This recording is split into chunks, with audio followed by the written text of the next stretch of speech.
Here's the frustrating thing about stamina.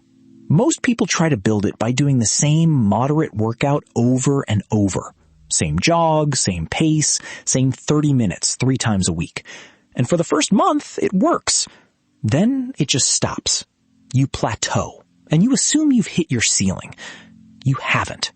The problem is that your body adapts to exactly the stress you give it. And if that stress never changes, neither does your fitness. Building real stamina takes 2 different stimuli, and almost everyone only ever does one of them. You need hard efforts that push your heart to its maximum output, and you need easy volume that builds the engine underneath. High intensity raises your ceiling. Easy work raises your floor. Today, I'm giving you 5 exercises that cover both ends of that spectrum, plus the exact weekly structure to combine them. Most of it needs no equipment at all. And stick around, because the biggest mistake in stamina training is the one that feels the most productive. Before the exercises, you need to understand what you're actually training, because it changes how you train. The headline number is VO2 max, the maximum amount of oxygen your body can take in and actually use during hard effort. It's one of the strongest predictors of cardiovascular health and longevity we have. Here's the important part. The research is very clear that high-intensity interval training improves VO2 max more than steady, moderate training does. Meta-analyses comparing the two consistently favor intervals. And the reason is mechanical. When you work hard for several minutes at a time, your heart is forced to operate at maximum stroke volume, and sustaining that is the stimulus that remodels the heart muscle itself. Short, all-out bursts don't do it as well, because your body barely has time to ramp up to peak oxygen consumption before the interval ends. That's why the best studied protocol in the world uses 4-minute intervals, not 30-second ones.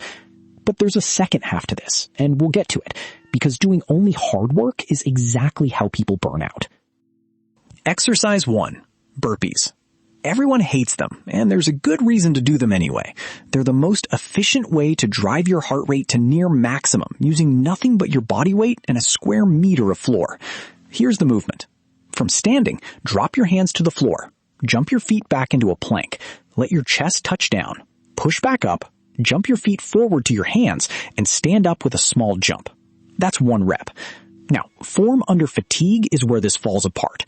Keep your core braced so your hips don't sag when you hit the plank. Land softly through the middle of your foot, not flat and heavy on your heels. And breathe in a rhythm rather than holding your breath and gasping. If the full version is too much, scale it. Skip the jump at the top, or step your feet back instead of jumping them. Research on functional interval training using movements like burpees shows it improves VO2 max comparably to running intervals. This is not a weaker option. Exercise 2. Mountain climbers. This one keeps your heart rate high while demanding core stability at the same time, which is exactly the combination that carries over to real athletic work. Start in a high plank, hands directly under your shoulders, body in one straight line from head to heels. Now drive one knee toward your chest, return it, and drive the other. Build up speed until you're running in place horizontally. The critical detail is your hips.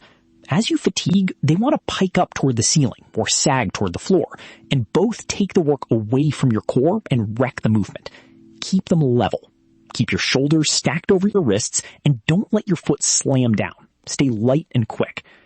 Because you're supporting your body weight on your hands, this also loads your shoulders and chest, so you're building muscular endurance alongside the cardiovascular work.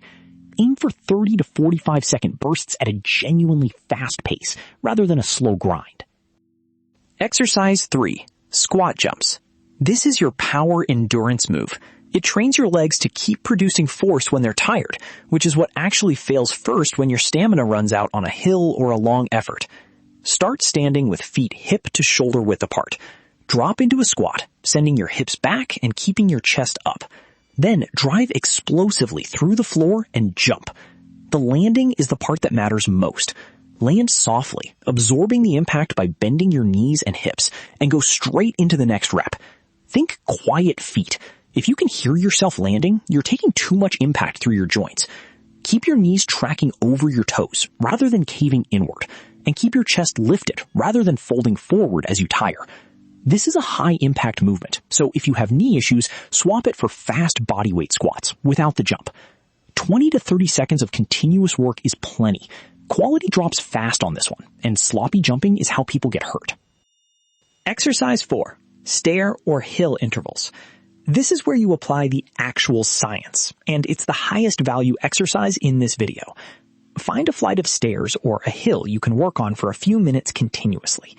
Here's the protocol, modeled on the most researched interval format there is, the Norwegian 4x4. Warm up for 10 minutes at an easy pace.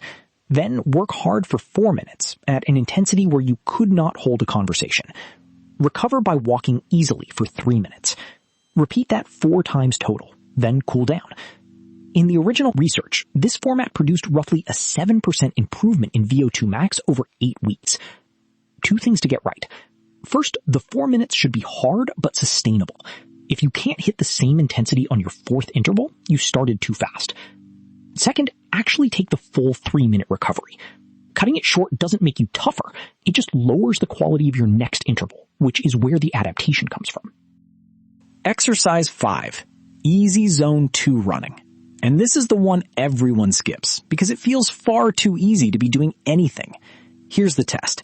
You should be able to hold a full conversation in complete sentences while you do it. If you're breathing too hard to talk, you're going too fast. That's it. That's the whole intensity guide. Most people run their easy days too hard and their hard days too easy and end up stuck in a moderate middle that builds very little. What this does is build your aerobic base. It increases the density of mitochondria in your muscle cells, improves how well you use fat for fuel, and expands your capillary network. All the machinery that lets you sustain effort for longer. Critically, it adds training volume without much recovery cost, which is precisely what allows you to do your hard intervals properly. Aim for 30 to 60 minutes. This should be the majority of your total training time. Roughly 80% easy, 20% hard. Hard work raises your ceiling. This raises your floor. So how do you combine all this? Here's a simple week. 2 hard sessions. 1 day of stair or hill intervals using the 4x4, and 1 bodyweight circuit. Burpees, mountain climbers, and squat jumps. 30 to 40 seconds of work with equal rest, cycled for 15 to 20 minutes. Then 2 to 3 easy zone 2 sessions of 30 to 60 minutes. Keep at least 1 full day between the hard sessions. Now, the mistake I promised, and it's the most common one in all of endurance training, doing everything at a moderate pace. Your easy runs creep up in intensity because moderate feels productive, and your hard sessions get watered down because you're never fully recovered.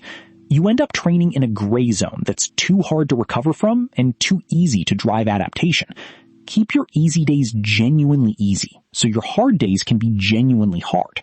Expect meaningful change in 6 to 8 weeks. One note, high-intensity work is demanding, so if you're new to exercise, have a heart condition, or any chest pain, get cleared by a doctor before starting. Build the easy base first. If this helped, subscribe, and I'll see you in the next one.